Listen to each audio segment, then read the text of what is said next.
Today, my guest is Andranik Gevorgyan. Andranik is an experienced financial analyst. Andranik, welcome. Thank you. Maybe you can introduce yourself better. Of course, yeah. So as we discussed before starting, actually, I'm a chartered financial analyst. It's called CFA. It's one of the hardest exams to earn in financial industry. And I'm also having an MBA degree from one of the esteemed universities in the world, in top 50. And it's majoring in finance as well. So my whole career is basically focused on finance. How did you decide to go to finances and study exactly finances?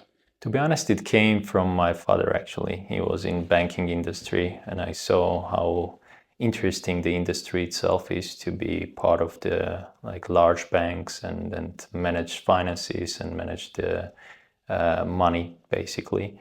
And it became interesting to me to start learning about it and also like dive deeper into it. I slightly made a different direction in finance because I focused in investment banking and financial markets, while my father was mostly in retail banking and consumer banking, where you basically take the loans, you deposit money. That's called retail banking. And my area, investment banking, it's more focused with financial markets, stocks, foreign exchanges, commodities trading, etc. So you are a professional, but the main purpose of this podcast is for regular people like me, 25, 30 years old, that earn some money from somewhere, maybe from tech industry. My subscribers are mostly for engineers, project managers, mostly from tech industry, and they want to first keep their money, like save their money from inflation, and the second, how to maybe invest to somewhere, because it is so mixed for us not financial experts, and there are a lot of information everywhere. As a disclaimer, of course, I have to say, because it's part of the financial industry regulation, that whatever I say is not a financial advice and not a financial recommendation. It shouldn't be considered like that. Yeah, it is just my journey. I will tell you how I did it. And for your viewer, they should also pass to themselves that knowledge and adjust it to understand whether that is suitable for them or not, right? So to answer your question, first of all, what I did when I was just starting, it was to visualize my current financial situation. So very simple, you don't need any tool actually for that. You just need an Excel spreadsheet where you put what are the things you own or the assets, right? Whatever is making you money currently, and what are the things that you pay for and what are your liabilities, what loans or debts you have, right? So first thing, for a person who is just starting, I would recommend to visualize, because visualizing is the best way to understand your current situation and where you are, right? So after visualizing it, you put everything what you have in your assets, whatever is bringing you money. And when you are usually starting, it's just your skills, right? You don't own much when you graduate from the university. It's usually your knowledge that you can monetize and earn money through a career in corporates or starting your own startup or business or building some application if you are in a programming and IT, right? So if that's your asset, then you should think about how to make it bigger, like how to enhance your knowledge so much that the current money that you are earning will become more, right? So, and you should do that through education mostly in the beginning, but it's also not to focus on your main career or main corporate work. It's also to find something on the side, which we call side hustle, which will bring you additional money. Because initially when you begin, it's everything about cutting your costs, lowering your liabilities, and increasing your assets, increasing your revenue or income, right? So let's start from the education. How would you recommend to educate yourself? Maybe through some books, some courses, or even just some exercises, how to like develop the muscle to cut expenses, for example. Of course. So cutting the expenses, first of all, it should be your basic needs, right? So initially when I was starting, so it was like very cheap apartment if you are renting. We were living in dormitory actually at that time to cut my living costs as well. And buying like in groceries where you don't have to spend much, so it's not too expensive, not spend too much on clothes or items that you usually spend on to impress others. So those are stuffs that you don't need and you know about it. It's just the human psychology that we spend too much money to impress sometimes others without thinking that it's burden on us, right? We are not doing it for ourselves, but it's rather doing for others. If your long-term goal is financial freedom, then you should have the dedication to be able to cut whatever is not needed and to focus on what can bring me additional money. So in the future, I can spend as much as I want and do whatever I want to have that financial freedom that all are speaking about, right?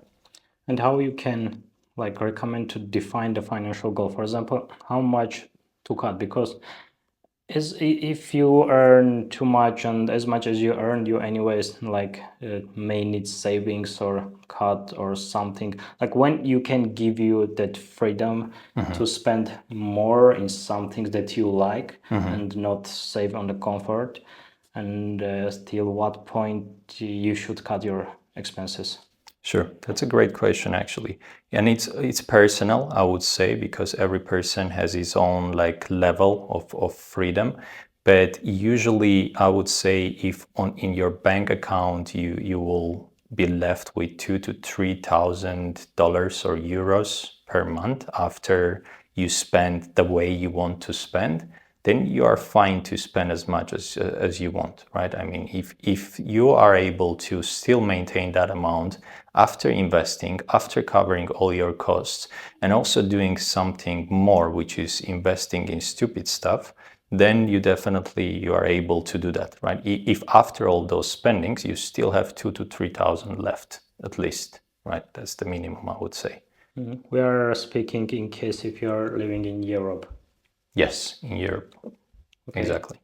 And then maybe there is some recommendation, a percentage, how much to maybe cut or cut as much as possible, because there is a rule, as I remember, like 50, 30, 20. 50 is like how to spend your salary. Can you tell a bit about that rule? Yeah, so it's a generalized rule that people think that 50% from your salary should go to your needs, including your living expenses, which is renting apartment or paying for utilities for your apartment, and also your basic needs, which is groceries, food, etc. 30% usually they say should go to investments, and then 20% should go to whatever you actually don't need but you want to spend as a leisure or something to enjoy the life usually, right? It's a general rule again, but I wouldn't say it's applicable because I did even worse than that. So it was not 50% of my salary actually that I was spending on my basic needs. I managed to cut it even lower, right? Because I was willing to increase the amount that I should invest. So there is a well saying that they say you should pay yourself first. It means when you are getting your salary every month, you should first invest and then spend the remaining. And that's the rule I was applying when I was just starting. Okay, now we're coming to the most interesting topic. Like, how would you recommend to start investment as a like just for regular people?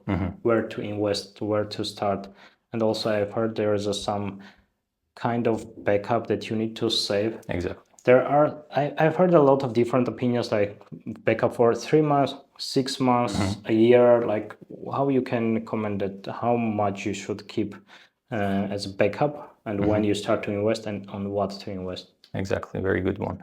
So in my personal case, I first started covering my liabilities, what we discussed in the beginning, right? So close down all the loans that you have currently. Because usually on the loans, especially the consumer loans, which are the credit cards or something that you bought for paying later, for example, some furniture or something like that, you usually should cut those liabilities first because they are very high interest loans and they are draining your money basically. So the sooner you cover those, the better situation you will be in the future when you start investing, right? Because if we speak about investing in stock markets or index funds or whatever, in markets, in capital markets, usually, you don't earn more than 10 to 12%, right? Which is much less than the interest rate on, for example, credit cards, which can reach up to 20, even more in certain countries, right? So what I did, I covered my loans first, and then I started to build that buffer, financial buffer that you were speaking about. And for my personal case, it was 6 months actually. So basically, I calculated what are my costs per month, and then I managed to save in my bank account 6 months of those costs to be covered in case of emergency, right? And what tools do you use for financial tracking, or just the Excel sheet? Yes, usually it's Excel. Actually, you don't need anything fancy. In my case, it was Excel, just to write everything in Excel and visualize it. And I do it monthly till this point, actually. I like to visualize what are my assets, what are my liabilities, and in general, what is my net worth. And then I set myself goals, long-term goals and short-term goals, which are 1 year up to 10 years, for example. And I track myself against those goals to see every end of month whether I'm reaching that goal and I'm on track or not. And based on that, I'm adjusting my investment strategies as well, right? It's helping for me to understand whether I need to start cutting next month my costs, increase the investments, or the vice versa. I have more room to spend money, for example, for leisure activities. So visualizing, I would say, is one of the most important things in general if you are trying to achieve financial freedom. So in one word, it's like nonsense if you have a loan that is 16% per month and you try to invest on indexes and it is like about 7% per year. Maybe loan is also a yearly, yes, 16%. Yes. And it's 7% per year, so you are just paying more to the bank. Exactly. But if you will pay that loan faster, in the long run, in a year, like if you take a year or 2 year, you are like just earning much more. Even if you are not investing, maybe you are also earning much more, even if you are just saving money close to somewhere. Yes. Yeah. So that is the Correct. importance of being somewhere. And so the first step is to pay the loans. The second step is the buffer. Exactly. 6 months. Yep. It's like the just basic needs or to survive? It's usually understand what is required for you to survive the month, right? What are your costs, monthly costs? And it depends on your life cycle, where you are in your life, right? Whether you are starting or wherever you are, you basically, you know how much you spend. If you do the budgeting, if you understand how much you are spending, and every bank actually have the electronic currently application where you see how much you are spending. You can take a look at your last 6 months, for example, take an average of it, kind of, right? And then put that as your monthly buffer, and then multiply that by 6 just to have the 6 months level of cost coverage. What about the currency? In which currency you recommend to save? I know that like we're living in Poland, you live in Warsaw, and do you save in zlotys or in other currencies too? So since your monthly costs are in the local currency where you live, and if your plans are to stay in that country for long, at least for 5 years, right, I would recommend to do it for the local currency. So save in your local currency your monthly costs basically for the next 6 months. Okay, so the first step is closing loans, paying the loans. The second step is the 6 months buffer. What is the third step? Third step is to start investing, actually, because we speak so much about passive income. And in my personal experience, I don't see any better passive income than investments in actually stock markets, or any investment, whether that will be cryptocurrencies, stock market, commodities, foreign exchange, whatever it is. And we are not speaking about trading, actually, because trading is something different. We are not speaking about day trading, because that's not called passive income. You need to stay on your computer or on your phone every second, every minute to basically make sure that you're earning money by trading actively. And right? you should be also educated. Exactly. Which is, I even myself, after spending so much time in learning, education in financial industry, I don't do trading. I just don't trust it. So what I am in stock market is for long term, right? So if I invest, I'm trying to invest every month regularly. It is called dollar cost averaging, which means you are not trying to time the market, which is very difficult. Even the best investors in the world, actually, we will speak about Warren Buffett, Ray Dalio, or huge funds, they are unable to properly time the market. No one knows whether the stock will go up or down, right? So what we do instead is called dollar cost averaging, which means you invest certain amount every month, and in that way you average your buying cost, basically how much that stock is costing you to buy, right? Because you're not trying to time or to find a perfect time to invest, but you are generally investing every month a certain amount. And the first one to invest is indexes, or? Exactly. And that's where I started. I started in index funds, right? It's called exchange traded funds, or ETFs, which are linked to indices. Take the S&P 500, which is the US 500 largest companies, right?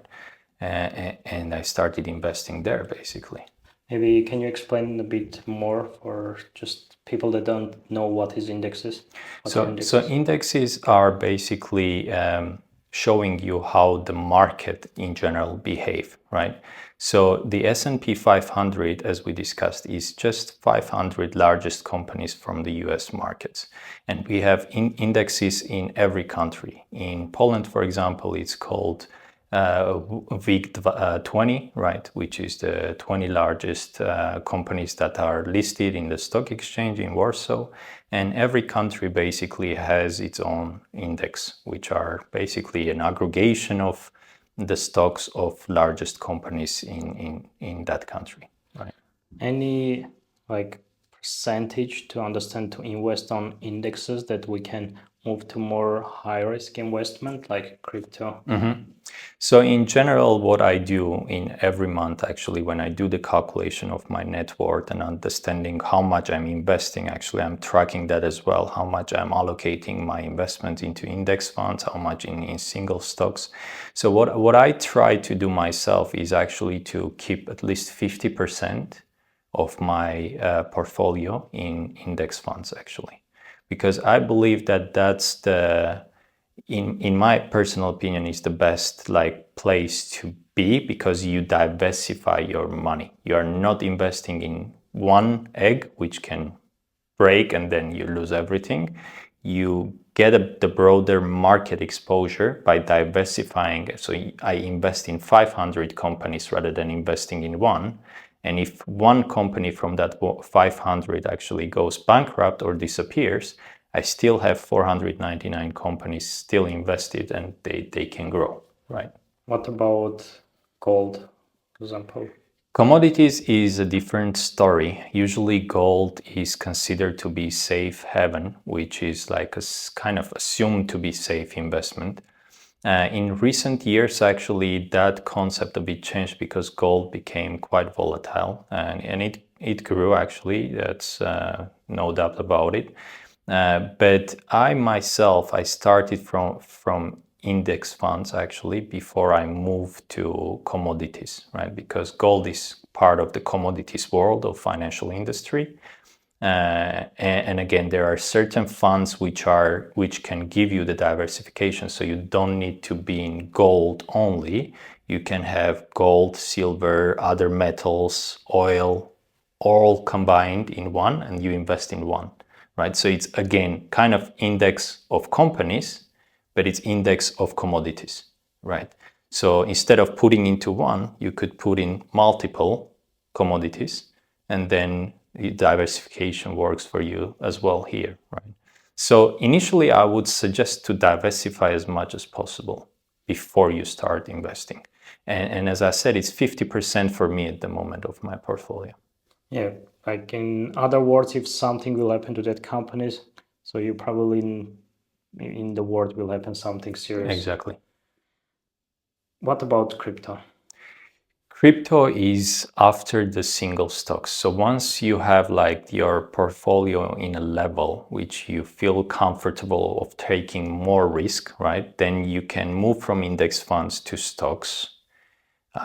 You can pick single stocks, whatever is your industry, whatever you are familiar. You can analyze the company, understand whether it's good in this industry, it has the competitive advantage, it can grow in the future. You start investing in single stocks, building your portfolio in single stocks as well. And then only after that, I would move to crypto, because crypto is considered the most risky of the assets that we spoke about till this moment. Many young people actually they start putting their money in crypto very early without having that buffer, without covering the liabilities, with the hope that they will earn so much that it will cover everything. And of course, some people did in very early stages of the crypto when it was just emerging. But for the regular people and for the current situation, what I see actually, I would start investing passively again for the long term, and that's what I do. And I would start from the larger cryptos like Bitcoin, Ethereum, Solana, right? But I wouldn't go into those Trump token, which recently actually happened. It was pumped up and then it collapsed basically, which is quite risky. I wouldn't risk my money if I was just starting yet, right? And any books that you can recommend for like learning the basics of investments for maybe single stocks or indexes, how to analyze the company, but for non-professional terms? So the book I read, which actually was very well written, and I was actually shocked, to be honest, because Tony Robbins, I never imagined him being in the financial world and having so much financial knowledge, because Tony Robbins for me is more of a motivational speaker, I would say, rather than financial expert. But he has a book called Unshakable, and it was written in very simple terms, explaining everything what we just discussed actually about stock markets, and in a very interesting terms, because it was very simple language, so every person should be able to understand, even if you don't have any financial experience or knowledge previously.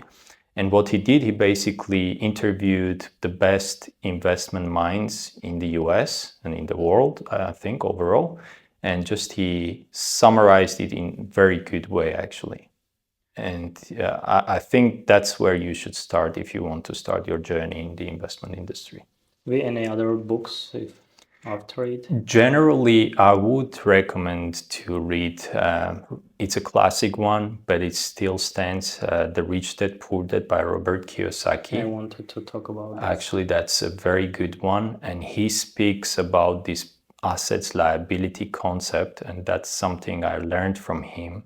He very well, because the asset liability and balance sheet is usually on the corporate side. We never speak about personal assets liabilities that much, but he defines it in very, very well, like tailored way, and teaches you how to where to start, how to analyze your current situation, and gives you the path actually where you should go and where you should like aim. Right? And I would say that's probably the second book I will read. There is only one thing I disagree with Kiyosaki in his book, which is the real estate, because he is a real estate guy. He actually earned his wealth from real estate.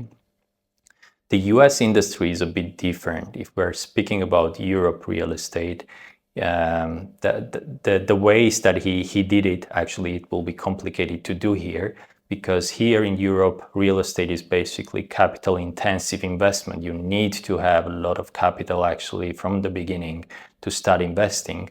Some people say it's passive. I would argue about that, because I do own real estate as well for rental purposes. I wouldn't say it's that passive of an investment, but it's a good one. And I would go there probably at the end of my financial journey to financial freedom. After investing in indices, after in stocks and cryptos, Once I build that capital buffer that I can put that into real estate, I would definitely go there because it's an interesting investment. You are the answer to my next question, because when you said Tony Robbins, I wanted to ask you about Kiyosaki, that he's recommending to invest in real estate. Yeah. He says like better to buy a small apartment, give it as a rent. If you want, you can just rent a bigger one or live, but just buy a smaller one in the center Yep. and give as a rent. Do you think like it's still valid in the European market just to having a small maybe studio apartment on the especially maybe in Poland, because the prices are very in highest level. Yeah.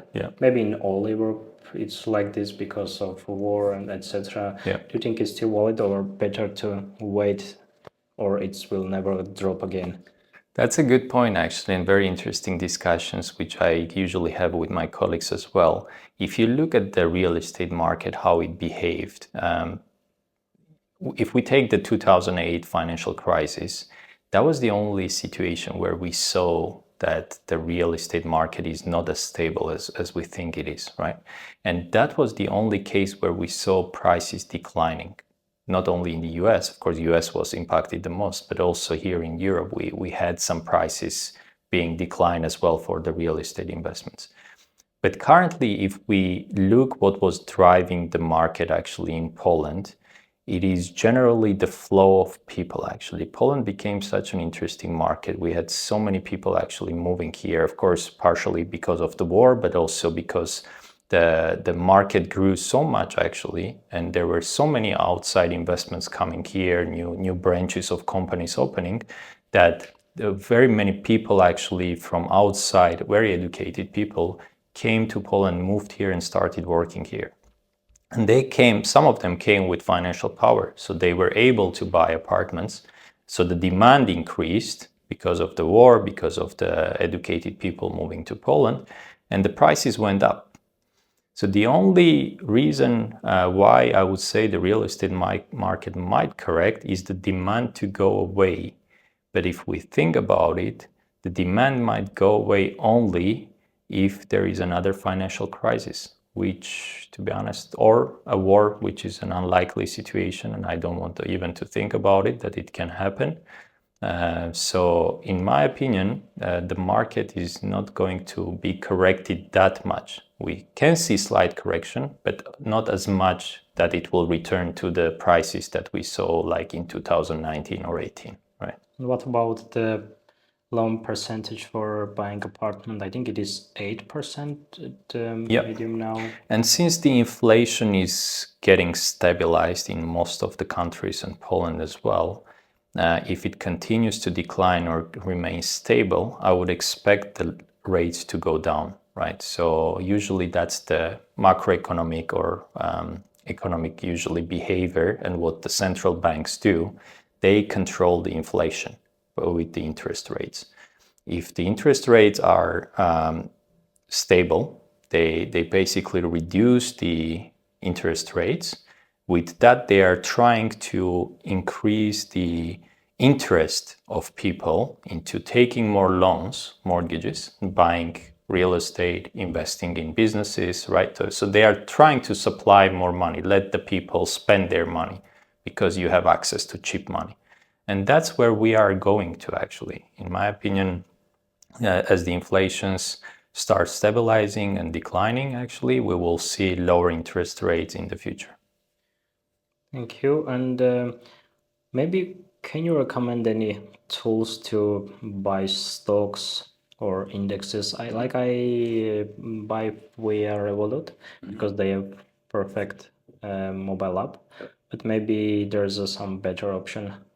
Actually, for most people, you don't need complicated tools like charting, analyzing, especially if you are just starting and you don't know much about the financial markets. You should definitely keep it as simple as possible, and Revolt is a great place to be, I would say. For the funds, even your banks, online banks, they offer such products as well, like index funds, ETFs, where you can invest in. So you don't need an additional app, which will complicate your life, and you need to go into multiple apps to calculate what is your net worth. But if you want to have a bit more tools, then I would. What I am using is investment brokers. Actually, that's the interactive brokers. Well, that's the tool I'm using. It's one of the most popular one, as I Yes. remember. Yeah. And for example, personally, from my experience, about cutting the spend unnecessary, I came from my father's advice that he said that money you are spending that you don't understand where you spend on the small spends. Exactly. The bigger spend you always know where did you spend, and at the end of the month you don't understand where you spend the money. It's usually the smallest spends. So yeah, I research a lot of finance tracking apps. There is a one, it's not advertisement, but it is so good. It's Bilance. I don't know. I think it's Estonian startup. It's so useful that I can see at the end of the month the compare each month. So where I spend my money, how much I eat outside, in the office lunch, at home, and it's really helpful for optimizing the personal finances. And are you able to connect that to your mobile banking? Yes. So that's a very good tool, because the original tools that I was using, it was manually uploading your costs, which is time consuming and also labor intensive. So you need to do it every day you are spending, which is not sustainable actually. That's why most people wouldn't do. The only concern with that, connecting the outside budget with your mobile banking, is the privacy. And that's something I was worried about. That's why I usually use the online banking inbuilt way of budgeting and seeing what are your costs, how much you spend on each category. At least my bank account actually allows me to do that. And also using an Excel where I just put something and I know that privacy-wise I am safe, right? No one will steal that. I think for that purpose you can just connect your main spending account where you don't usually keep a lot of money. Exactly. And there's an API, for example, a Revolut API that you can only give a permission to only one banking account. Right. So that's a good approach. Yes.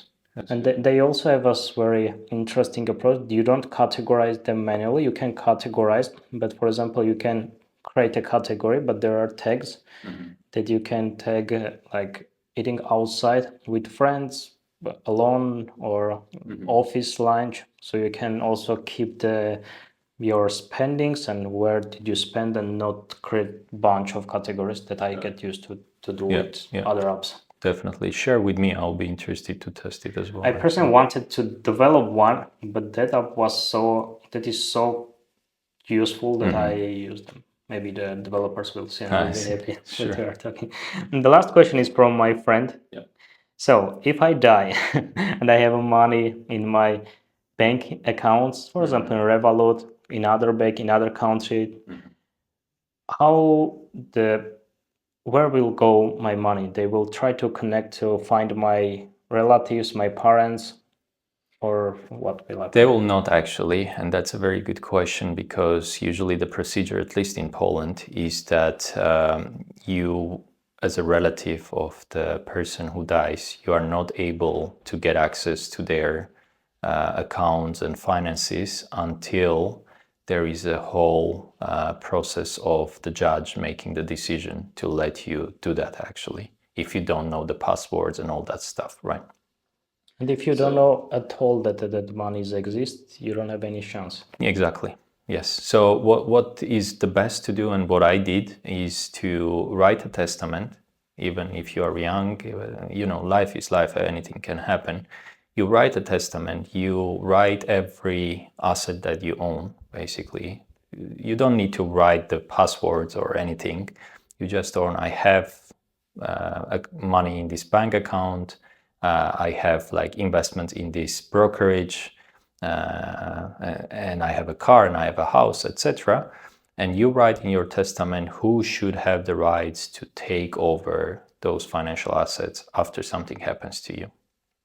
You put it somewhere in your documents and just let the relative who actually you pass those financial assets to, let them know that there is such a document somewhere placed securely. In case something happens, then please go take that first. Right? What if it's your wife, for example? Even if it's your wife, actually, it's still complicated because there are certain circumstances and there are certain procedures that she needs to undergo before she can get access to your financials.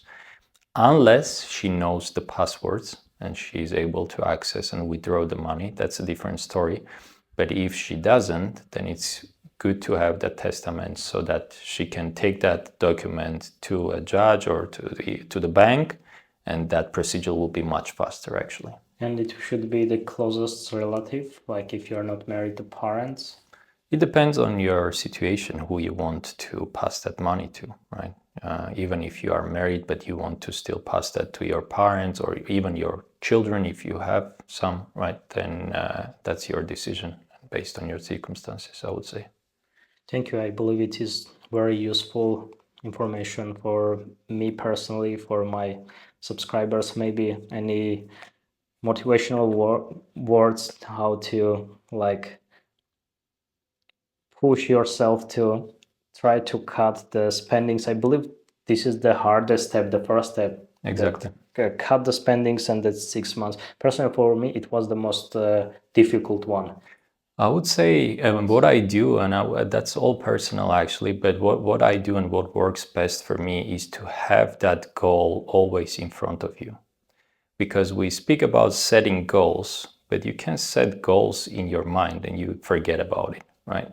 So instead, what I do, and actually that's coming from a book as well, Think and Grow Rich, actually, by Napoleon Hill, where he speaks about the manifestation and visualization of your goals, right?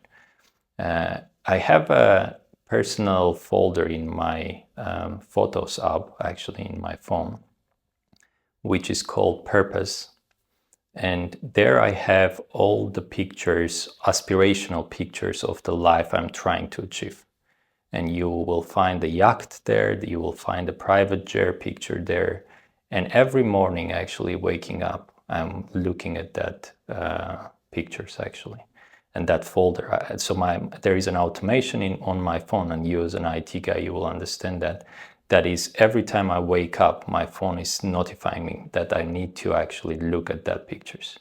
Manifesting that and seeing every day that this is your goal, this is the financial freedom that you are trying to achieve, will keep you disciplined actually every day to cut your costs. When you are trying to purchase something, you will question yourself, reminding yourself somewhere behind your subconscious mind, you will remember, oh, today morning I was looking at this. Is this bringing me closer to my financial freedom goal? If not, then you will second guess and you maybe not spend that much that you want to. So I would say stay disciplined, keep those goals and visualize those goals every day, and you will definitely, that discipline and the work will bring you there for sure.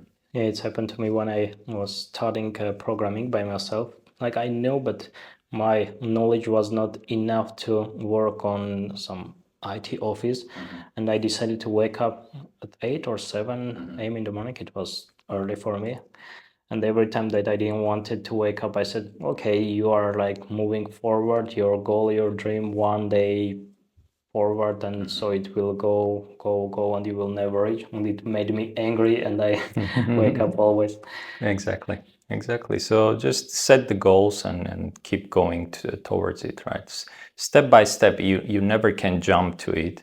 So it's more about journey. And after achieving those goals, you understand and you realize that the interesting part is not getting that goal finalized, but the interesting part is the journey. Because by trying to achieve that goal, you make yourself better, you work on yourself. Even sometimes it can be hard, but then once you achieve that goal, you will think and miss about that journey actually. Because it happened to me, a couple of goals I already achieved. After getting what I wanted, I was thinking, really? Was this really the thing I was working so hard? And that goal, especially if it's material, like something material, you don't value it after you get it. It's only valued when it's an aspiration and you are working to it.